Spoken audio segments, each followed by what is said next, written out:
दोस्तों, आप जब भी भारतीय इतिहास को पढ़ने का प्रयास करेंगे, आपके जहन में एक नाम आएगा, मोहम्मद अली जिन्ना, जिसने भारतीय इतिहास को बदल के रख दिया और भारत के दो टुकड़े कर दिए। ये तो था 20वीं सदी का जिन्ना। लेकिन एक और जिन्ना है 21वीं सदी में, तो फिर से भारत को तोड़ने का प्रयास कर रहा है।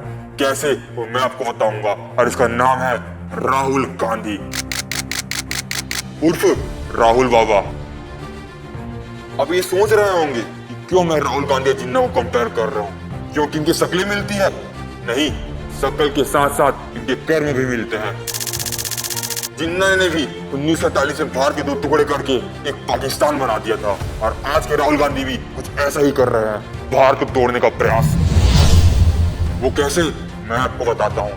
राहुल गांधी इतने बड़े राजनीतिक परिवार में पैदा होने के बाद भी आज तक कुछ महत्वपूर्ण हासिल नहीं कर पाए।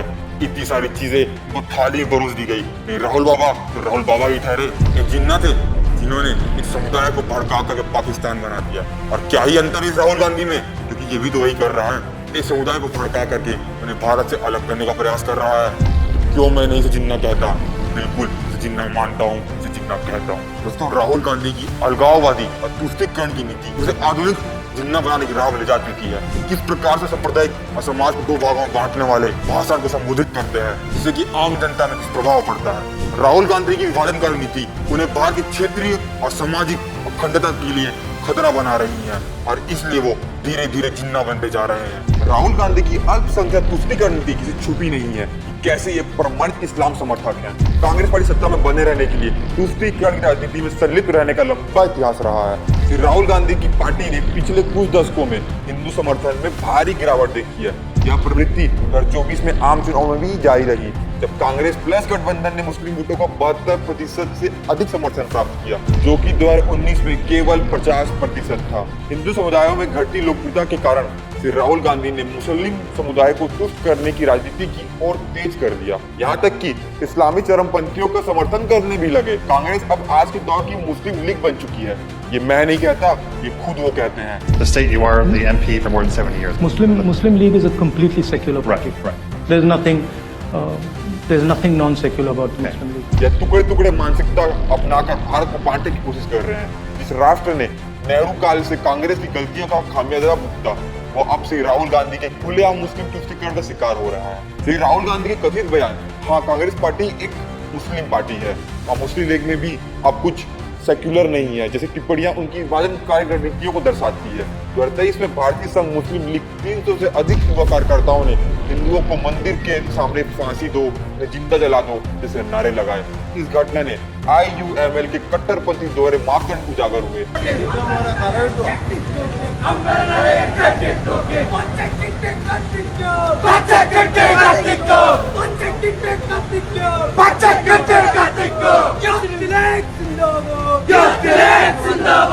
और यह राहुल गांधी के मुस्लिम लीग को धर्म से बताने के दावे से विरोधाभास था। राहुल गांधी और प्रियंका गांधी के नेतृत्व में कांग्रेस खुद को मुसलमानों की पार्टी रूप में प्रस्तुत कर रही है। नागरिकता संशोधन अधिनियम CAA लागू होने के बाद कांग्रेस ने झूठ फैलाया कि वह भारतीय मुसलमानों के खिलाफ है। 2020 के दिल्ली दंगे भड़क उठे। इतना ही नहीं दोस्तों, कांग्रेस हिंदू विरोधी मानसिकता सबको पता है। कैसे 2010 में एक लीक हुए अमेरिकी राजनीतिक केबल के अनुसार से राहुल गांधी ने एक अमेरिकी राजदूत से कहा था कि हिंदू समूह भारत की इस्लामी आतंकवाद से बड़ा खतरा है।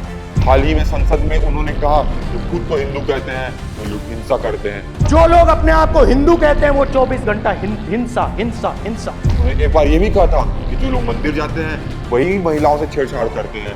उनकी भारत जोड़ो यात्रा वास्तव में हिंदू विरोधी यात्रा बन गई थी, जिसमें उन्होंने कैथोलिक पादरी जॉर्ज बोनिया से मुलाकात की, जिन्होंने उन्हें बताया यीशु ही सच्चे भगवान है, शक्ति नहीं। यह वो पादरी हैं जिन्होंने भारत माता को अपवित्र बताते हुए कहा था कि हम चप्पल इसलिए नहीं पहनते ताकि हमें भारत माता की कोई बीमारी न लग जाए।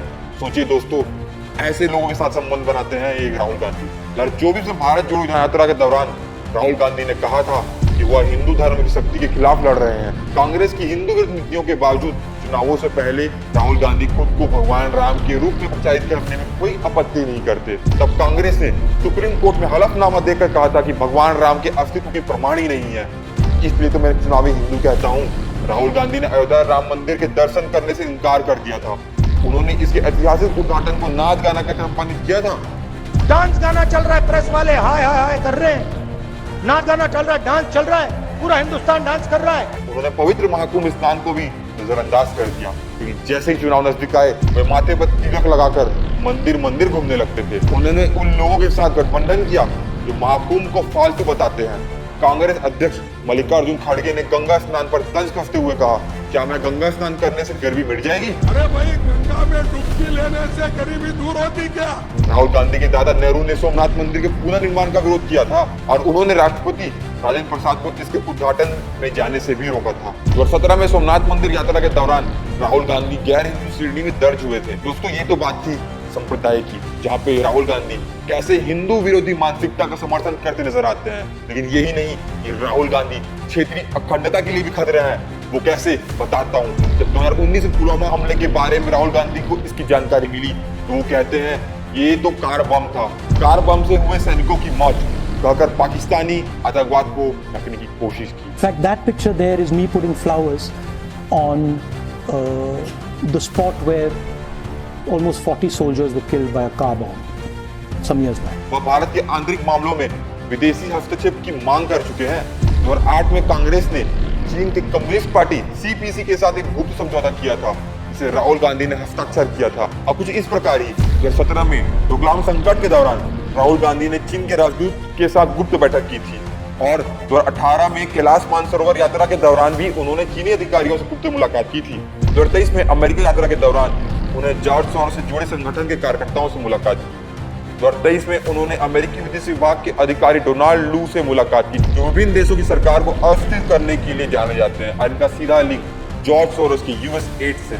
राहुल गांधी की बयानबाजी जिन्ना की विभाजनकारी राजनीति को याद दिलाती है। श्री राहुल गांधी की नीतियां भारत की एकता और संस्कृति के लिए खतरनाक साबित हो रही हैं। उनके द्वारा अपनाई गई विभाजनकारी रणनीति विदेशी ताकतों के संबंध में भारत की संप्रभुता के लिए एक गंभीर चुनौती है और इसीलिए मैं इन्हें कलयुग का जिन्ना कहता हूँ। दोस्तों, इस कलयुग के जिन्ना के बारे में आप क्या सोचते हैं? कमेंट बॉक्स में जरूर बताइएगा। लेकिन मेरा ये वीडियो उस जिन्ना तक जरूर पहुंचा दीजिएगा ताकि उसे समझ में आ जाए कोई है उसे रोकने वाला और उसकी ऐसी बातें जनता के सामने उजागर करने वाला, ताकि उसके चेहरे पर से ये नकाब हटाया जा सके। राहुल बाबा, मैं एक बात आपको स्पष्ट बताना चाहता हूँ कि आप अपने दिमाग से भारत को तोड़ने की सारी साजिशें हटा दीजिए, क्योंकि वो दौर अलग था। 1947 से भारत को टुकड़े हो गए थे। ये दौर अलग है। भारत अब एक है, भारत की अखंडता एक है और आपको अब हम ये करने नहीं देंगे।